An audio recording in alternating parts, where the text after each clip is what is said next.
Hey, yo, say hello to the bad guy, Scott Hall, and I've got a scoop for you. And we all know there's a lot of podcasts out there, but I encourage you to check out this one.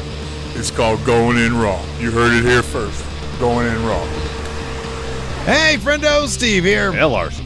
And welcome back to Going In Raw, the only pro wrestling podcast you need to be listening to right here at youtube.com/Steven Larson, available wherever podcasts can be found. And of course, taped live at the Twitch at twitch.tv/Steve and Larson. Our long national nightmare has come to an end, Larson. Nightmare, huh? The nightmare I'm referring to, of course, is where will Cody Rhodes go? We do now know if PW Insider is correct. Larson, where is he going? So, of course, it's been more than a month. It's hard to believe. It's been more than a month. It was February 15th. He issued the statement. Gone from AEW. Since then, we've all been waiting for him to make his presumed return to WWE. While reports have surfaced in the past few weeks that talks between Cody and WWE had fizzled out, Meltzer, especially of late, has been adamant that Cody is heading back to WWE today. PW Insiders seem to confirm what Meltzer had been saying, reporting that, quote, Cody Rhodes has signed with WWE. Yes! Hold on, let me finish yes! this. Relax. Multiple WWE sources have confirmed. Rhodes inked his deal about 10 to 14 days ago. The current plan is to have Rhodes debut WrestleMania weekend, so WrestleMania, with the early word among those in the company being that Rhodes will be on the Raw brand, so Fightful Select shortly thereafter. This PW Insider report was unable to confirm that Cody had actually signed a deal, but a source did tell them that travel has been arranged for Cody to be at Day 2 of Mania. Of course, that source added the always important caveat when we're dealing with anything WWE, things can change. But what it hasn't changed, evidently, is that 10 to 14 days ago, pen was put to paper. Cody Rhodes is another wrestling entertainment. Now Raw's become even more insufferable now that Cody's there. Listen, man, listen. What is it? What do you call it when, somebody signs with AEW, this person is all elite. When they sign with WWE, they are... In this case, Stardust. They are property of the Performance Center.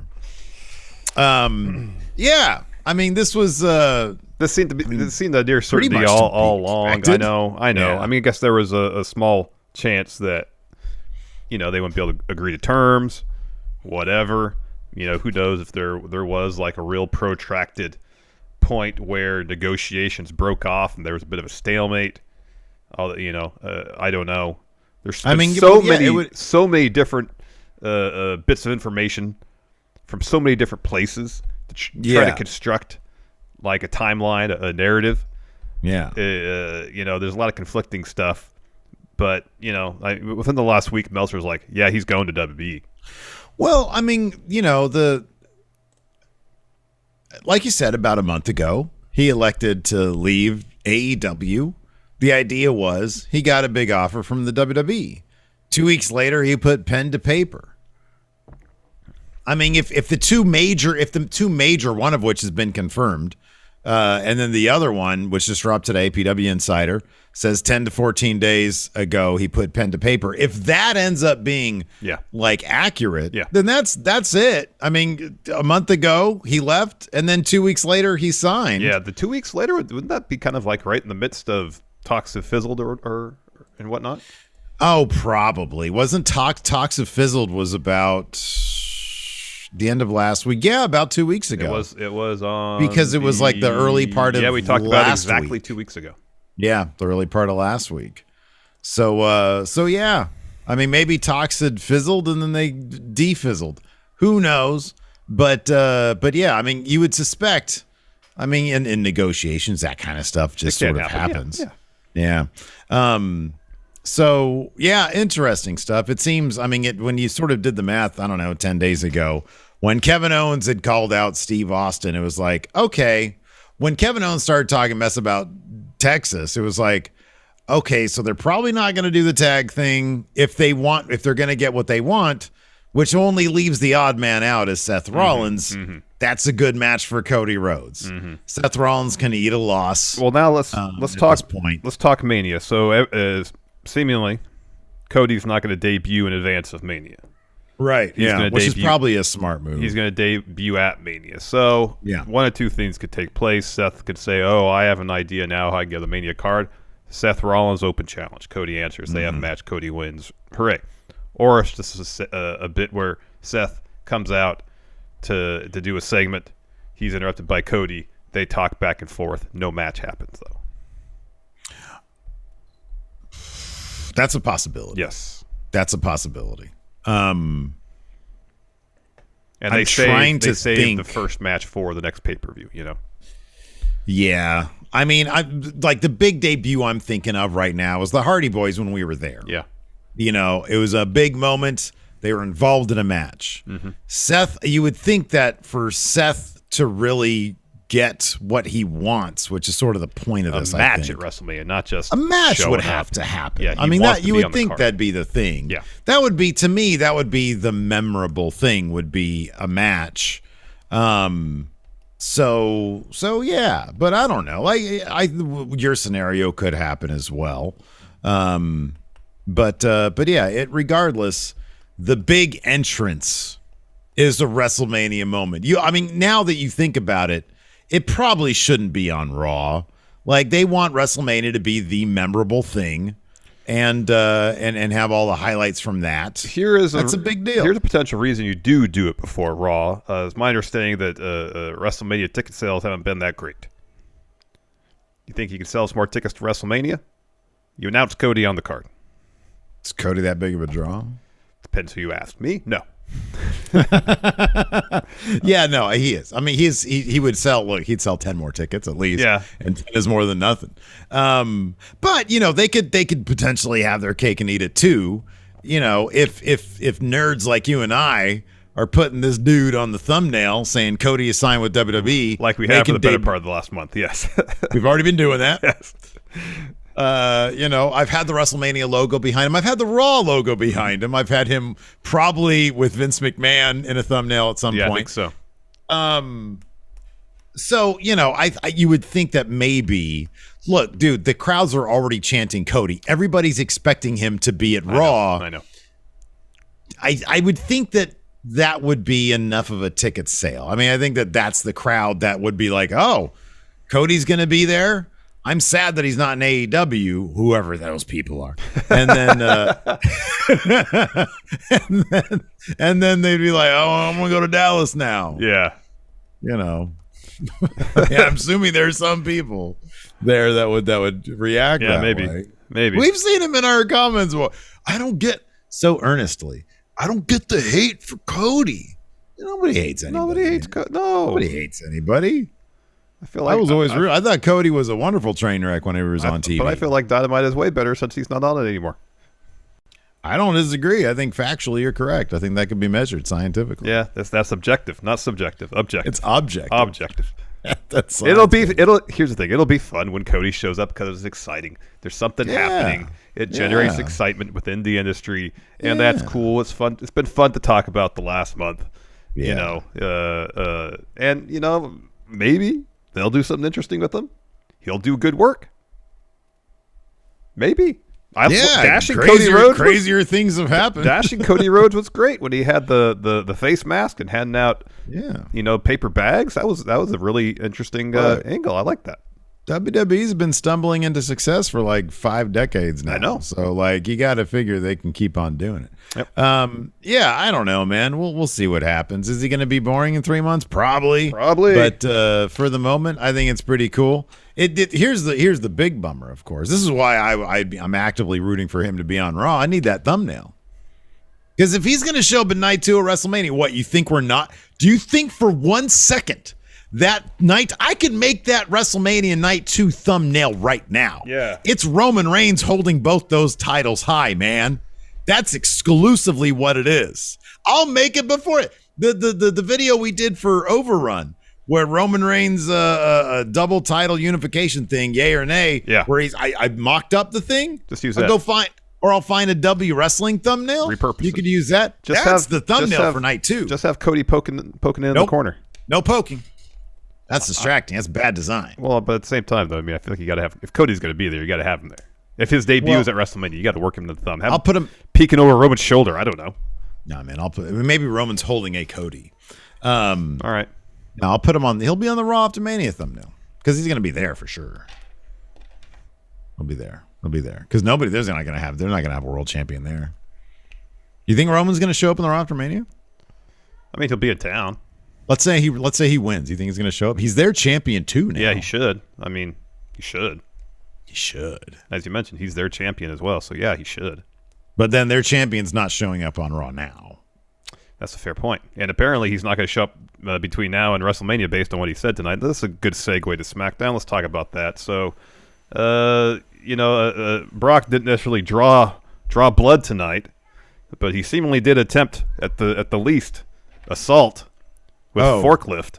Oh, I mean, how do you not say that's a potential assault with murder intent? Yeah, that could be. Yeah, with a dangerous weapon. Yeah, a forklift. Yeah, that was horrifying. And after that, he came to the ring and dropped a brief promo and just said, "See you in 2 weeks, Roman," which leads me to believe he's not going to be on SmackDown or Raw between now and then.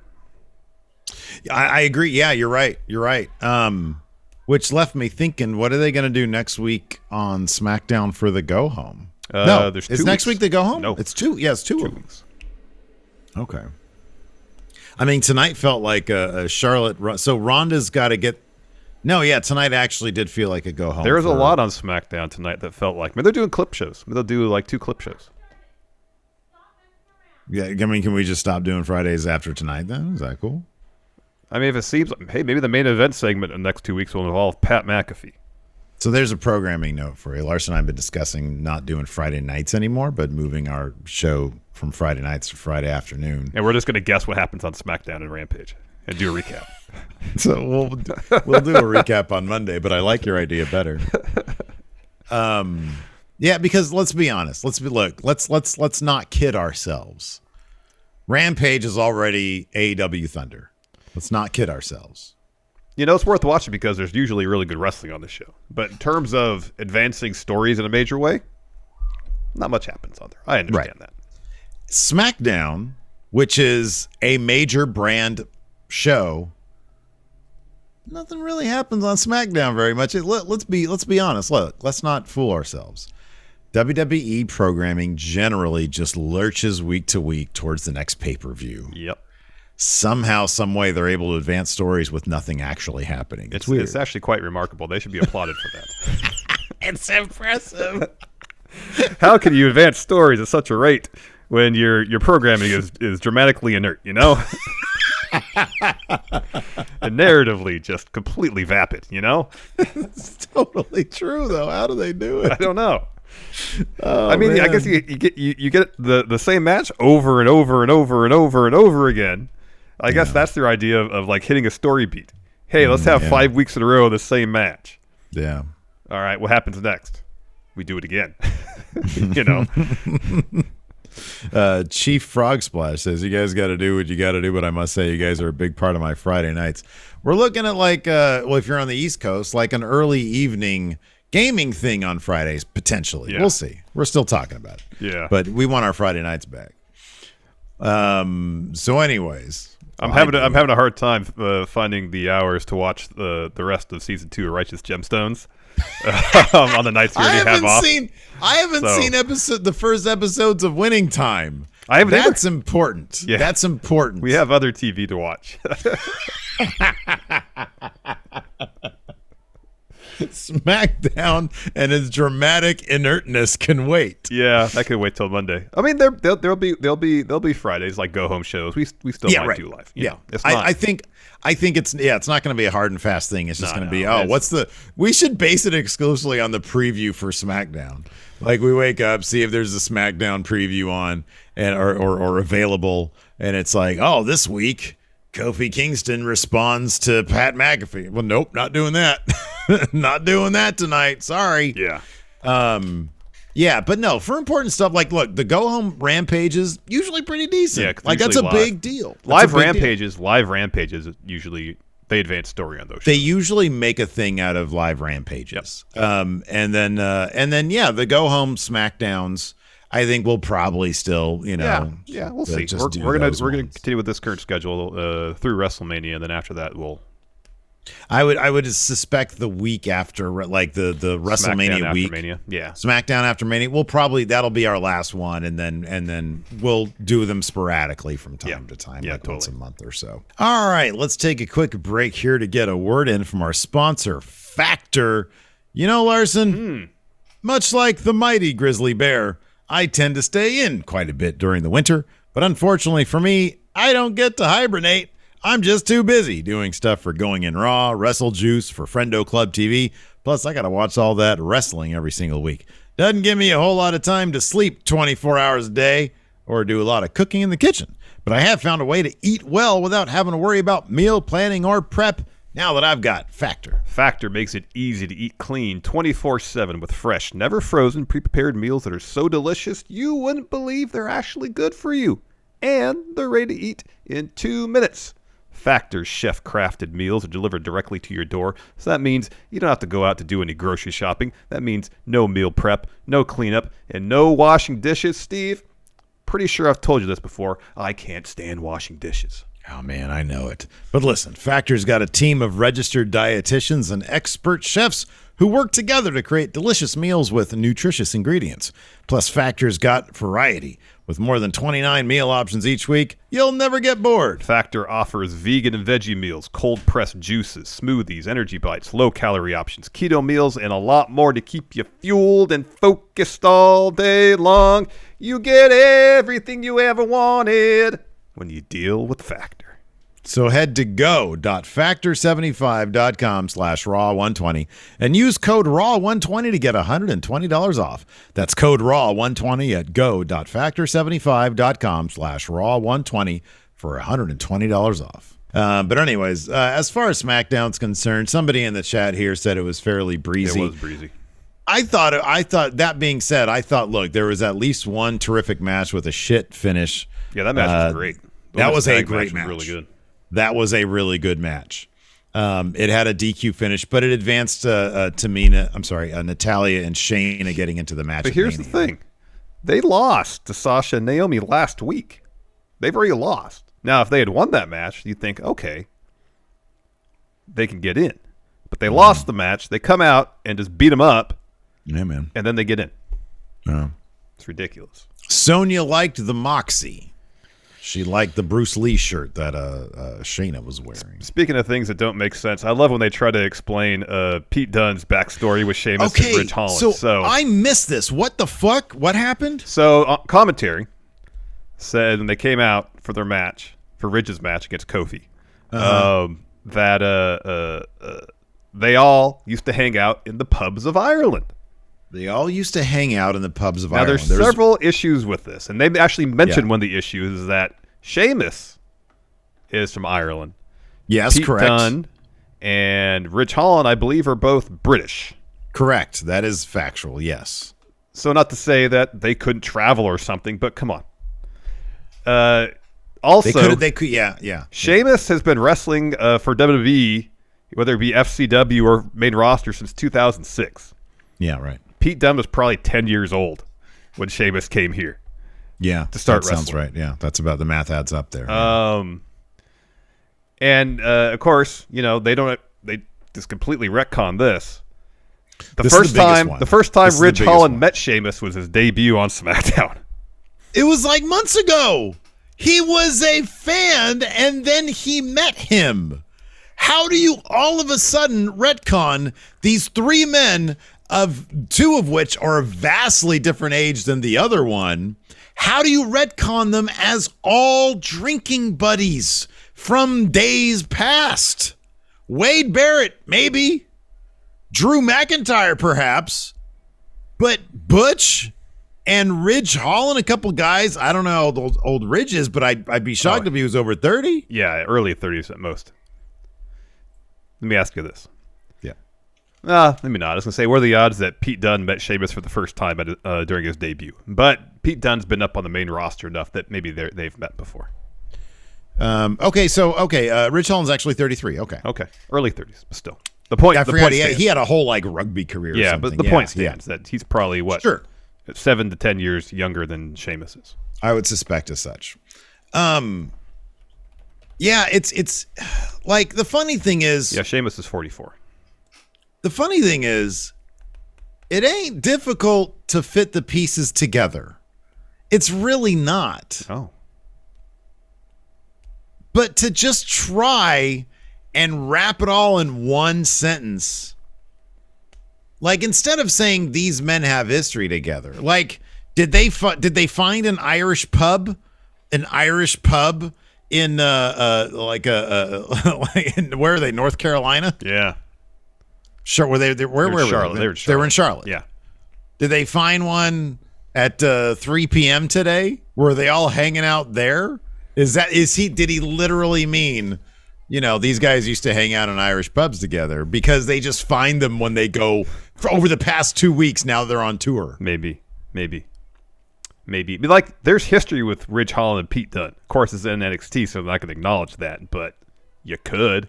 And again, they said tonight, you may know him by a different name, but Sheamus and Ridge Holland, they call their pal Butch. I hate when they do that. It's like, what's the line that they used to use for the Raw after Mania? It was, this is going to be a crazy night because they boo what they typically cheer and they cheer what they typically boo. And it's just condescending bullshit. It's like, he had a long storied career, Pete Dunne, but Sheamus kept a close eye on the UK wrestling scene, went over there a couple times and saw this kid. And he affectionately called him Butch because he was so tough. Like, it's that kind of thing. It's like, hey, give us a little bit of history that might actually make sense. But we're not the audience. I mean, that's the thing. We're not the audience. People who pay attention are not the actual audience they're writing this for. I know. I do appreciate that at least Pete Dunne was really over the top with his mannerisms tonight. Oh, he's hamming it up. He is really. And then he's like the small guy that Sheamus has to.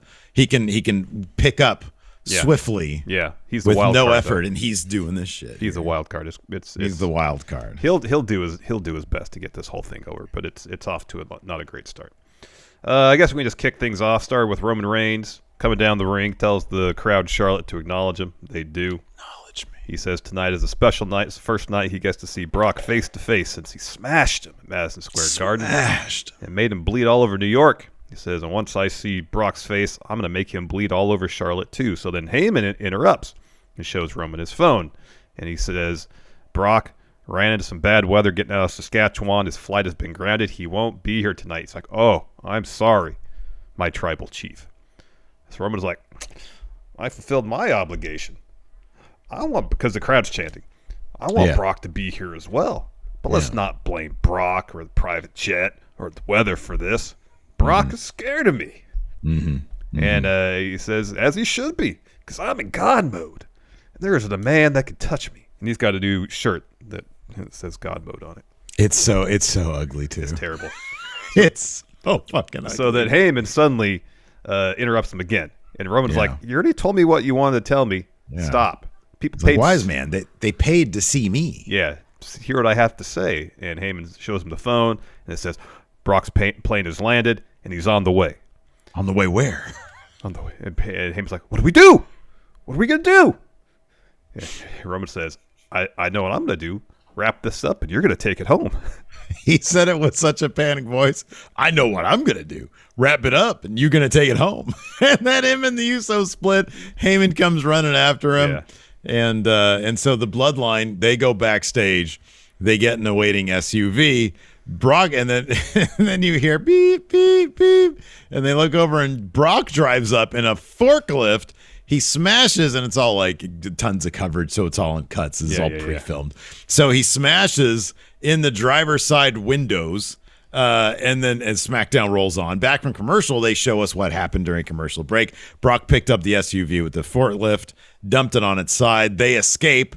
Climb into they commandeer, that's what Pat said. They commandeered somebody else's truck And then Brock sprints over as Roman is revving up the truck. The truck starts to drive off, and Brock, who is holding onto the door, rips the door off as the bloodline speeds off. So that brings Brock Lesnar to the ring. He's got the truck door with him. He tosses it into the ring. He gets in. He starts stomping on the truck door, grabs the mic, says, "I'm a little riled up." He says, "Roman Reigns has unleashed a bipolar beast. You can run, but you can't hide. In 2 weeks at Mania, I'm going to do more than blow the doors off. I'm coming for blood." And I think he thought that was sort of maybe the end of it, and they were going to play his music, and then he just sort of paused, and he says, "Best be prepared, Roman. See you in 2 weeks." He said, "I'll see you in 2 weeks, buddy."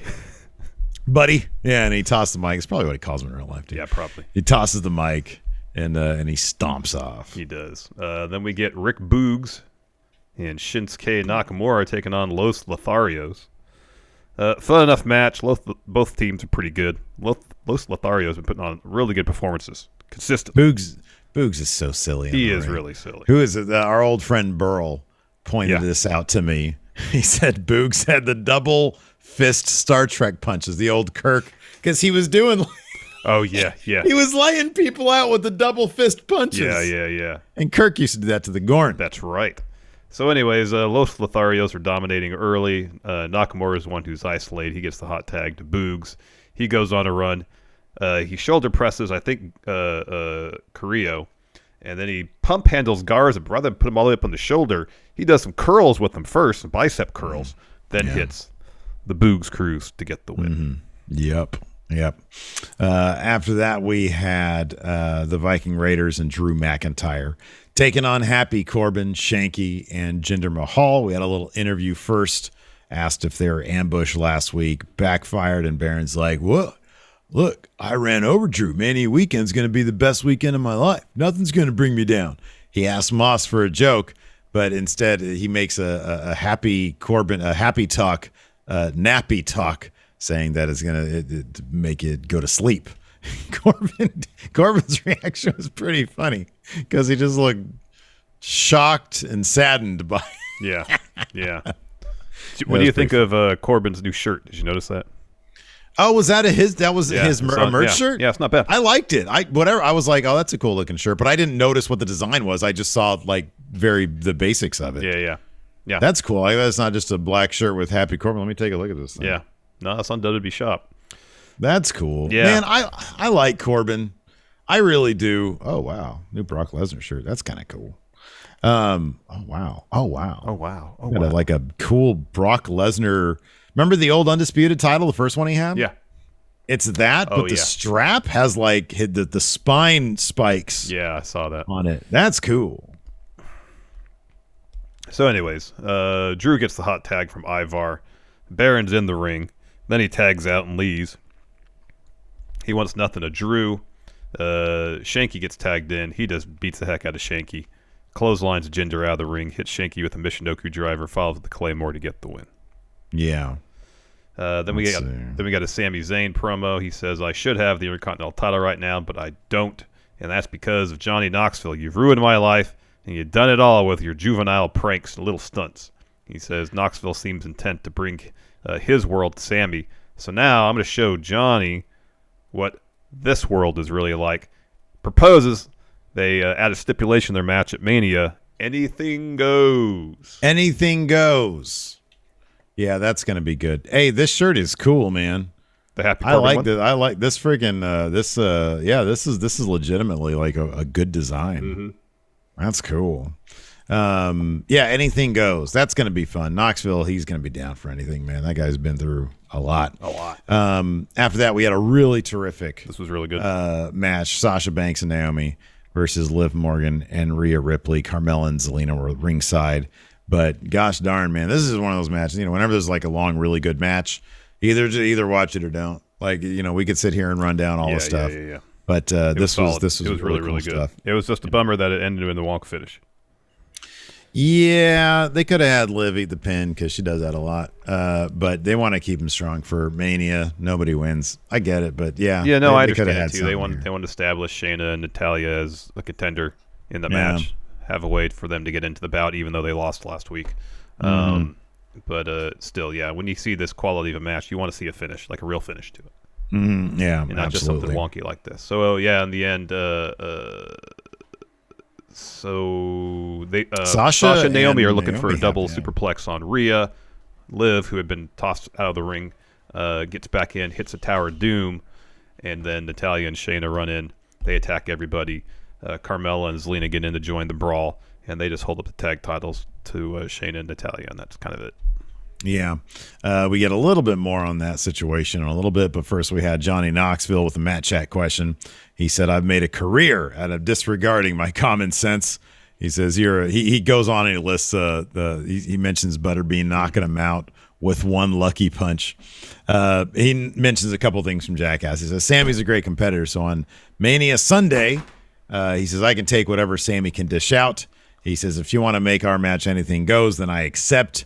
And he calls Sami Zayn toast. Yep. Then we cut to commentary, and Michael Cole is telling Pat that he's being summoned to Vince's office. Now, I don't know why Vince wanted to just tell Pat that, since he's got his own headset on. Looking for kayfabe reasons here. Vince, he just likes to fuck with people. I guess maybe so. You know what? He had a really nice interview. Didn't want it to come from him. It could also feed into the idea that Vince said that Michael Cole is not a very good human being. There you go. That Manipulation. He's playing people against each other. Exactly. It's what those rich weirdos do. Because earlier on this show, they made a point of saying when they introduced commentary, Cole and McAfee, that it was suggested to Pat that he should apologize to Austin Theory for attacking him last week. Mm-hmm. Yeah. Which is kind of silly because it wouldn't have happened had Austin Theory not slapped the headphones off of Pat McAfee's head. Oh, yeah, of course. Well, that's the Kafkaesque nature of it. Nick here has a great thing. He says, does this confirm Vince isn't in Pat's ear? Pat has said that Vince doesn't really talk to him in his ear. But he is there. Maybe. He is there, though. Did he say that? Did he say he's in his ear? I think he said he's in his ear. Not like obviously on the show tonight, but I think he said it during the interview. So after that, we have Shayna and Natalya walking backstage. Sonya steps up to him. Sonya's like, hey, I saw what you did, and I loved it. You proved yourselves to be quite the dominant force tonight, beating up on a bunch of people who just beat on each other for 20 minutes. So I'm adding you to the women's tag match at WrestleMania. Shayna says, yes. She said, I told you so. Yep. Like you and I, always an opportunity to say, I told you so. I know. It's got to stick it to you. After that, Pat leaves Vince's office. Cole speculates what Pat has to do now. Has he been fired since he's electing not to apologize, perhaps? Anyway, Pat walks to the ring, grabs a mic. This is great. Pat McAfee's fucking great, man. He gets a mic. He said, there was when I was 11 on some random Monday, I happened upon this nothing network called the USA Network. And he says, I saw something that changed my life. I saw professional wrestling for the first time. I saw something that inspired me. It was magical, something that would shape me forever. I found the thing that I thought I was put on this earth to do. And it was funny because the crowd was whatting him. Well, it makes me laugh because he does that on his show. What? He says, other professions got in the way, but then I got a call from the great Michael Cole and he asked me if I want to work SmackDown. I said, hell yeah. He says, I've been dreaming about being in the WWE, getting in front of, and then he's interrupted by Austin Theory. He comes to the ring and he's like, do you have something for me? So Pat says, I was told to apologize to Theory or lose my dream in my Mania match.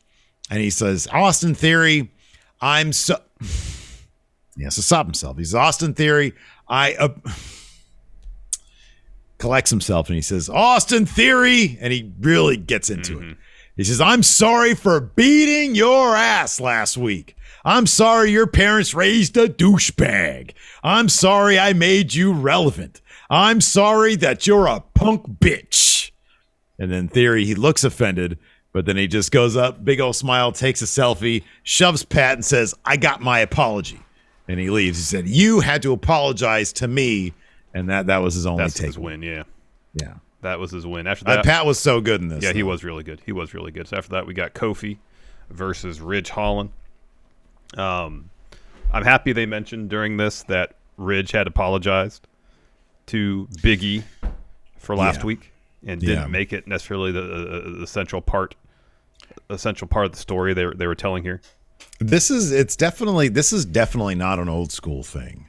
If this was like, I wonder, this was kind of fascinating to me because Vince is very old school, and I would wonder if his inclination would be to run with it. Well, they mentioned that about Ridge. They also said that Kofi was out there. He wanted to have a match with Ridge to avenge what happened last week. Sure, yeah. So they kind of had it both ways to a degree.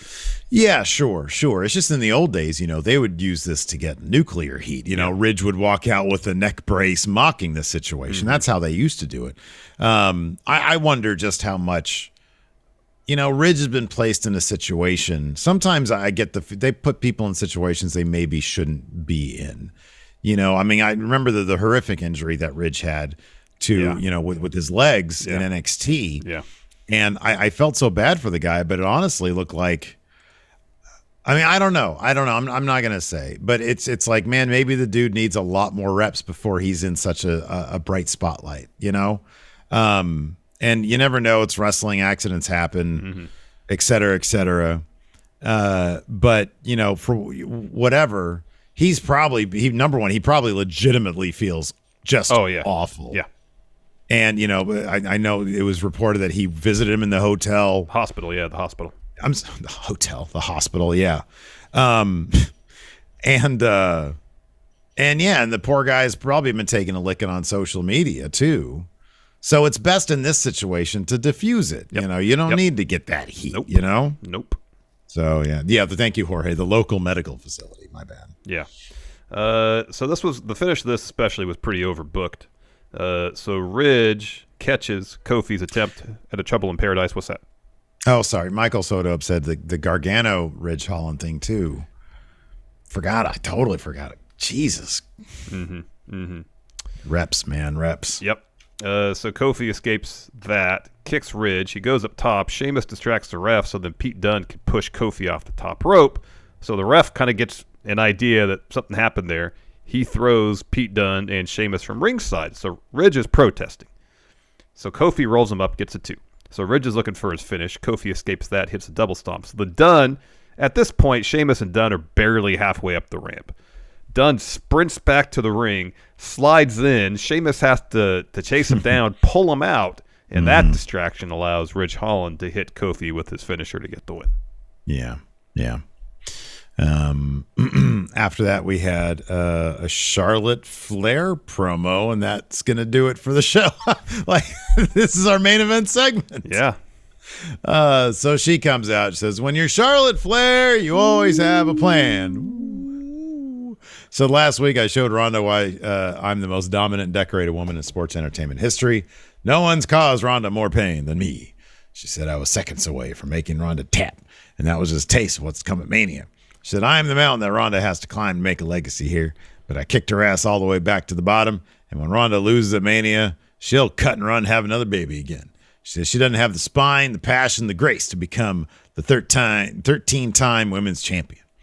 She says, I don't want to wait till Mania. Ronda, get out here so I can embarrass you in my hometown. And Ronda leaves the monitor she's watching. She was watching backstage, yeah. Yeah, Kayla tries to interview her. But she just keeps on walking right to the ring. Charlotte grabs a kendo stick, takes a swing, big whiffa.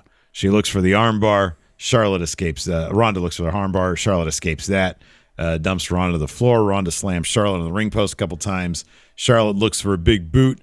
Ronda catches it, locks on an ankle lock. Charlotte grabs a kendo stick from the timekeeper area, hits Ronda with it, chokes her with it, and then gives her a nasty power bomb through that announce table. Oh boy, that was rough.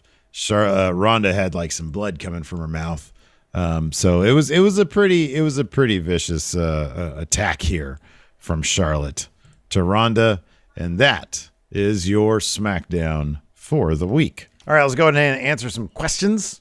I got a thread up here on the Patreon. We got a brand new issue today of the Kip Up Weekly from Going In Raw. All the match results from the week, all the news from the week, our commentary on the news, our must-see matches of the week, and more can be found in the weekly newsletter. It's bathroom ready, Larson. It really is. You want to spend a part of your Friday or Saturday or Sunday dropping a doot and reading some wrestling news? $5 a month on the Patreon. You could do that. Plus, you got some bonus episodes. And, of course, we put every recap. We got our question thread here. If you can't make the show live, you can drop a question like you're dropping a deuce. Blake Whitehouse, do you think people overreact when wrestlers get new names? Steve Austin, Kane, Triple H, The Rock all had bad names when they first debuted, and they all turned out great. Well, that's different than somebody having a good name and then turning it into a bad name. Yeah. That's different. Yeah, because like Pete Dunne's a perfectly good name. Bruiserweight's a great nickname. It is a great nickname, yeah. And they got rid of it for Butch. Yeah, for Butch, which is about as boring as possible. Yeah.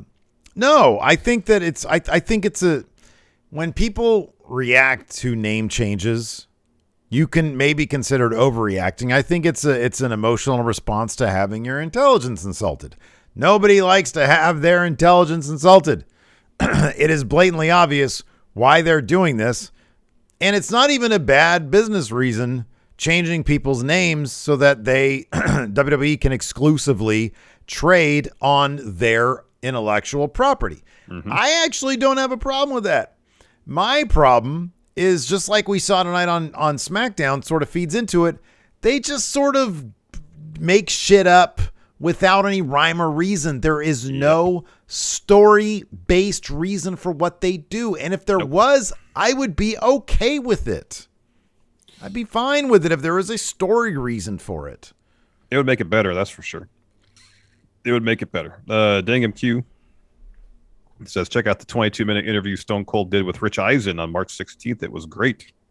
Man, I cannot recommend that Jericho Regal podcast. Did you finish it? Talk as Jericho. No. I stopped it where I stopped like 40 minutes in. Gotcha.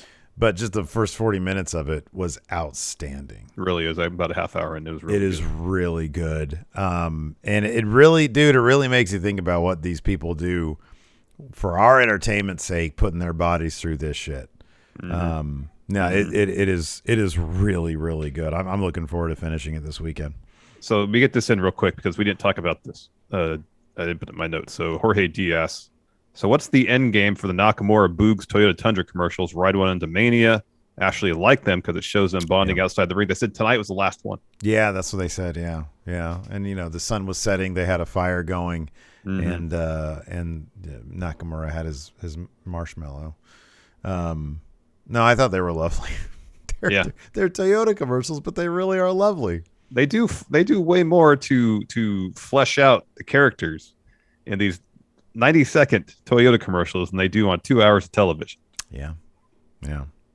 Oh, I didn't realize this. The Regal podcast is a part 1. So there's going to be more.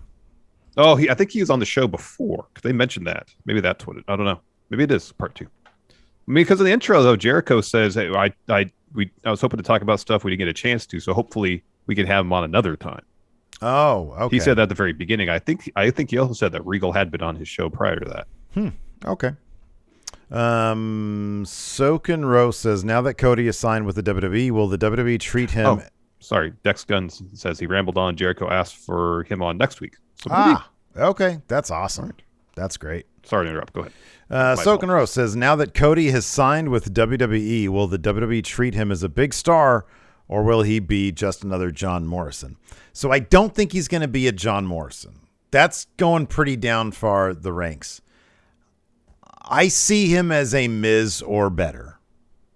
That's what I see him as. Miz, Kevin Owens. That's a good place to be. There's that area. Hey, there's kind of a gulf between Miz and Kevin Owens, though. No, I mean that's the range. Yeah. Okay. Yeah. Sure. Yeah. I don't. Yeah. No higher than Kevin Owens. Yeah. Ceiling Kevin Owens, floor Miz. Fair enough. Yeah. I agree with that. Let's see here. We've sort of talked about that before. Alex Foster. He says, in a perfect world, who dethrones Roman? Alex Foster says Jey Uso.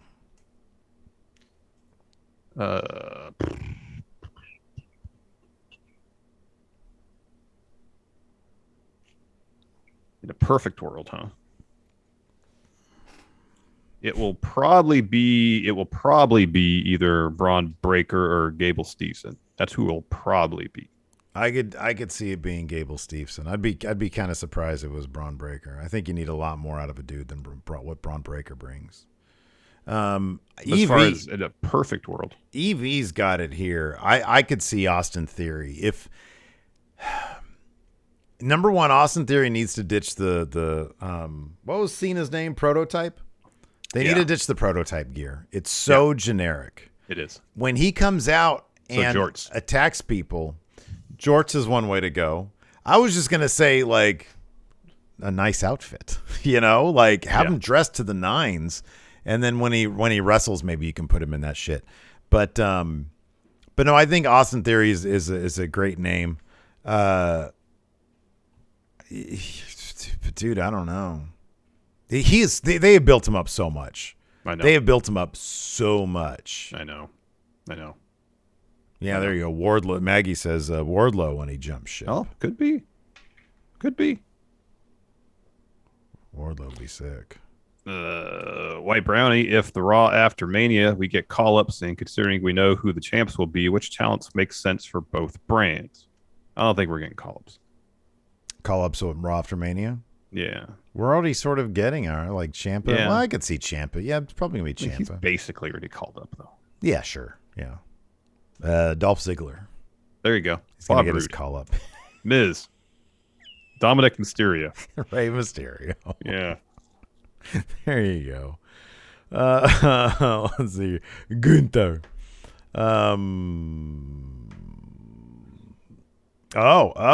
This is a good. Darius Johnson asks, with Blue Edge on Raw, who on SmackDown should be his red counterpart? Oh, good question.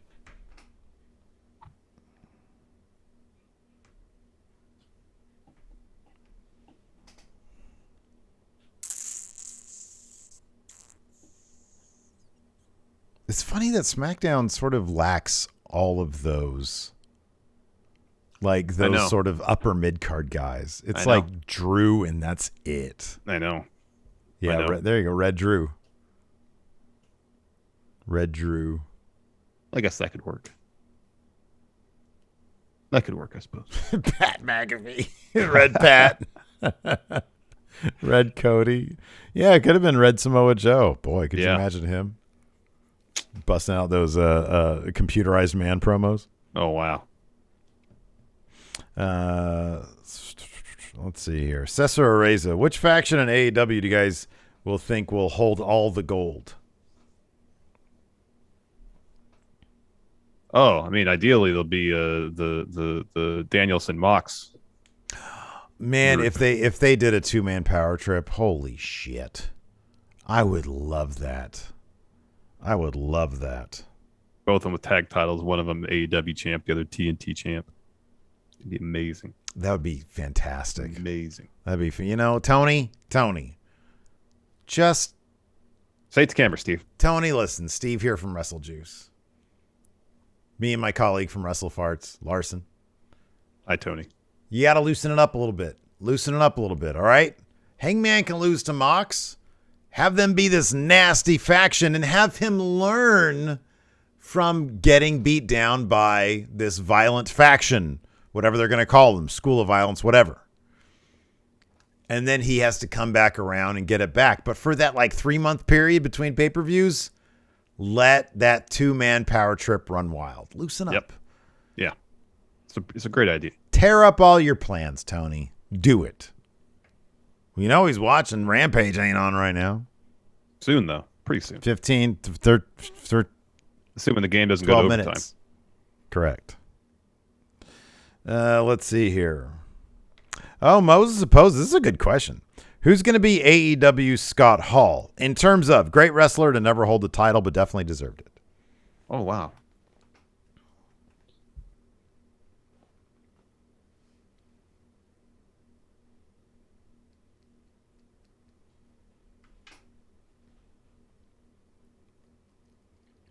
Maggie says Pac. That's good. Pac's a great answer. In fact, he was sort of on the early road to getting that title in our heads at the time. I know. There's so many great names in AEW that I'm trying to figure out who won't have it, because not everybody can have it. I know. There's a lot of people that are great that probably won't have it during their tenure in AEW. Yeah. Cody's there, Scott Hall. There you go. Thank you, Nick. Thank you for that. Yeah, Penta's a good name. Arm Farms here says, I love Jey Uso's solo run. Which historical team tag wrestler do you want to see have a breakout singles run?